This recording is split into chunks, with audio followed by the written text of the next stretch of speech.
কাগজ স্পিকারের টেবিলের ওপর ছুঁড়ে ফেলে দিয়ে বলেছিলেন সিপিআইএম সমস্ত বাংলাদেশিকে আজকের এখানের ভোটার বানিয়ে দিয়েছে, এর ওপরে নির্বাচন হবে না। আজকে সেই মুখ্যমন্ত্রী সেই কাগজগুলোকে কোথায় রেখে এসেছেন? সে কাগজগুলো কোথায়? সুতরাং এখানে তিনি যদি চান বাংলাদেশি অনুপ্রবেশকারীদের নিয়ে, মৃত ভোটারদের নিয়ে, ভুয়ো ভোটারদের নিয়ে নির্বাচন করাতে, এটা তার এজেন্ডা। তো নির্বাচন কমিশন ভোটার শুদ্ধিকরণের কাজ করছে। কোথাও কোনো বিচ্যুতি থাকলে সেটা তো আলোচনার মধ্যে দিয়ে সিদ্ধান্ত হয়ে যাবে। তার জন্য তার নির্দিষ্ট সরকারি প্রসেস আছে। কিন্তু পরিকল্পিতভাবে বিএলওদের বাধ্য করা হচ্ছে সমাজে কিছু প্রতিষ্ঠিত ব্যক্তিদের, অসতিপর বৃদ্ধদের নাম ভুল করে আপলোড করতে, ভুল তথ্য আপলোড করিয়ে দিতে, যাতে তারা হয়রানির শিকার হয় এবং সেটাকে ঘুরিয়ে সরকারের বিরুদ্ধে জনরোষ তৈরি করা যায় বা ইলেকশন কমিশনের বিরুদ্ধে একটা জনরোষ তৈরি করা যায়। মূল বিষয় হচ্ছে প্রদীপ্তদা একেবারে পরিকল্পিত চিত্রনাট্য, মূল ইস্যু থেকে গোটা নজরটাকে ঘুরিয়ে দিয়ে এরকম যাতে একটা ন্যারেটিভ তৈরি করা যায় যে এসআইআর এর আবহে কমিশন সাধারণ মানুষের হয়রানির কারণ হয়ে দাঁড়াচ্ছে। ন্যারেটিভ তৈরি করছে বিজেপি, ন্যারেটিভ তৈরি করছে ইলেকশন কমিশন। কোর্টে গিয়ে আমরা যথাযোগ্যভাবে প্রমাণ করতে সক্ষম হয়েছি যে এসআইআর একটা হয়রানির নাম, এবং সেই কারণেই কিন্তু পরপর অর্ডারগুলো বেরিয়েছে যেখানে এসআইআর এর নাম করে যেভাবে মানুষকে হয়রানি করা যায় তার বিরুদ্ধে কি কি ডকুমেন্ট সাবমিট মানুষকে করতে হতে পারে, মাধ্যমিকের অ্যাডমিট কার্ড থেকে শুরু করে বিভিন্ন ভাবে।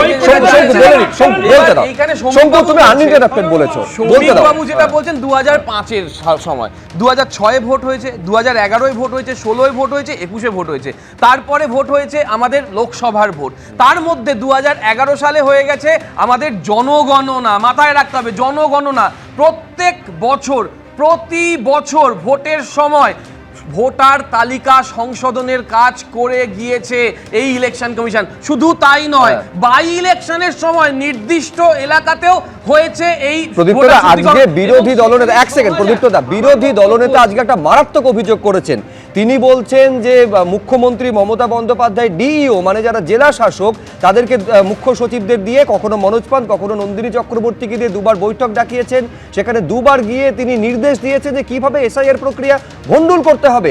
মানুষকে খেপিয়েছেন বলে অভিযোগ করছেন বিরোধী দলনেতা। অর্থাৎ কোথাও যদি কোনো হয়রানি হয় এতগুলো মৃত্যুর দায় মমতা বন্দ্যোপাধ্যায় এবং তার সরকারকে নিতে হবে।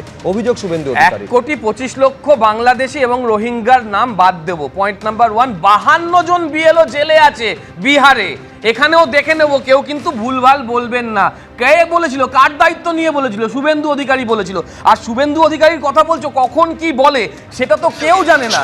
এটা পুরুলিয়ার সভা, সেখানে পরিষ্কারভাবে কি বলছে, যুক্তরাষ্ট্রীয় ব্যবস্থাপনায় দিল্লির টাকা বলে কিছু হয় না, বাংলা হকের টাকা পায় আর বাংলাকে তোমরা বঞ্চিত করো।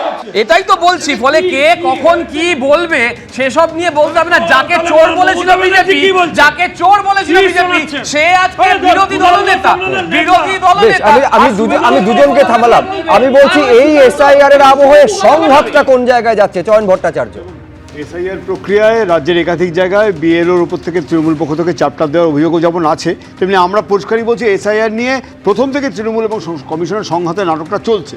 আমরা বারবার বলেছি অবৈধ ভোটারদের নাম ভোটার তালিকা থেকে বাদ দিতে হবে, কিন্তু যেখানে আমরা দেখতে পাচ্ছি অবৈধ ভোটারদের নাম নিঃসন্দেহে বাদ যাবে, কিন্তু প্রদীপ্ত যে কথাটাকে আমাকে সমর্থন করতে হবে যে ওই রোহিঙ্গা আর বাংলাদেশিদের গল্পটা ধোপে টিকছে না, কিন্তু মৃত ভোটারদের নাম রেখে দেওয়া ইত্যাদি প্রভৃতি প্রবণতাগুলো থাকছে, যে সেটা আমরা দেখতে পেয়েছি।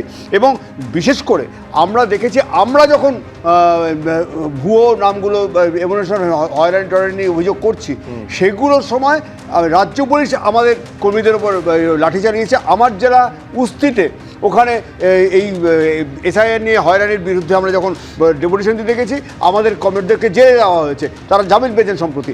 এইখানে এই যে বিষয়টা, এটা কতটা সঠিক কতটা বেঠিক এখনই বোঝা যাচ্ছে না, কিন্তু আমাদের একটা মনে হচ্ছে কেন জানো, এই শেষ মুহূর্তে নির্বাচন কমিশনের কাছে গিয়ে ডেপুটেশন দেওয়ার আগে একটা প্রেস কনফারেন্স করবার প্রয়োজন ছিল মুখ্যমন্ত্রী, সে প্রেস কনফারেন্স করছেন।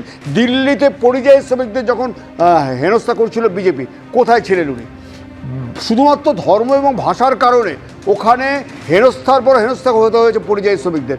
আমরা তো বিবৃতি পাইনি কোনো। এইভাবে ছুটে গিয়ে মুখ্যমন্ত্রী যদি দুই মুখ্যমন্ত্রী আলোচনা যদি করতেন সে সময়, তো হেনস্থাগুলো এড়ানো যেত। এবিপি আনন্দ, এগিয়ে থাকে, এগিয়ে রাখে।